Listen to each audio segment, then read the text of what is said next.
Hello YouTube, and welcome to Sega SG Awesome. It's a chronological look at the Sega SG-1000. In this episode, we'll take a look at the 9th game, Champion Tennis. Champion Tennis is the second game in Sega's Champion Sports series.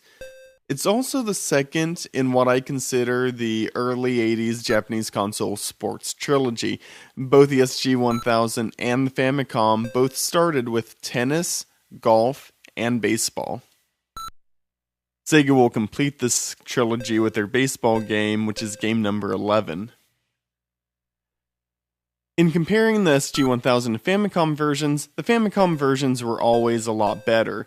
Now, most of the Sega's versions predate them, with this trilogy coming out all in 1983. A lot of these games appear in 1984 for the Famicom. But Tennis, both of these games appear in 1983, and Sega's version is far worse than the Famicom version. Nintendo's version of Tennis feels like a typical, although early, tennis game of the mid-80s to late 90s. It plays pretty much like Super Tennis would on the Super Nintendo, so on and so forth. But Sega's Champion Tennis feels much more like a game made during the late 70s to early 80s. Champion Tennis really feels more like a souped-up version of Pong rather than a basic tennis game. This is mostly due to not actually having to hit a button to return the ball. In fact, the only time you actually have to hit a button is to serve and to start the game. After that, you just move your avatar to intercept the ball, so it's basically just a person-shaped paddle of Pong. In this way, Champion Tennis is really more of a clone of Activision's Tennis, more than a contemporary of Famicom's Tennis.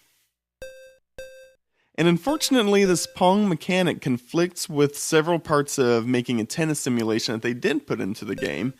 See, Sega added things like ball height and a net, and whenever you don't really get control over the type of hit that you get or anything like that, those tend to just get in the way and feel very random.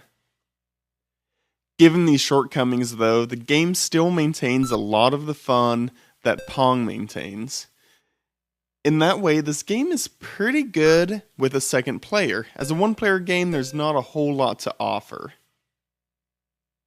The play can seem very random, and there's not a whole lot to look at. The game's fairly ugly.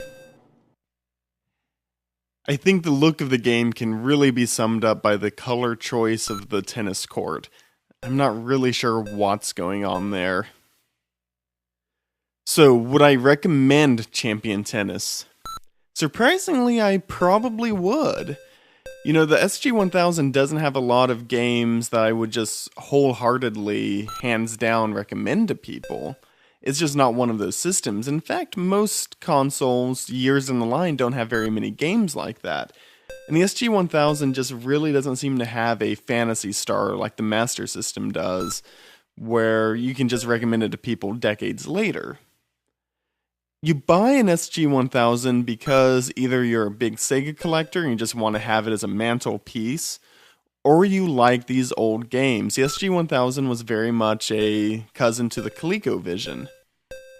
And Champion Tennis really feels like that type of game. This is, more than any game I've played so far in the SG-1000, the most Atari-like. And that's not really a bad thing. If you're looking for a two-player Pong, this is a good game to get. If you're not, you can probably skip it. But if you're not looking for games like that, you can probably skip the SG-1000 anyways. If you're really into Atari games, seems like you would probably like a two-player Pong type of game. But much like Atari games, I wouldn't put a value of that type of game over a couple dollars. And that's where the problem is. Most of the time you're going to have to import it, and it's probably not worth the shipping charge.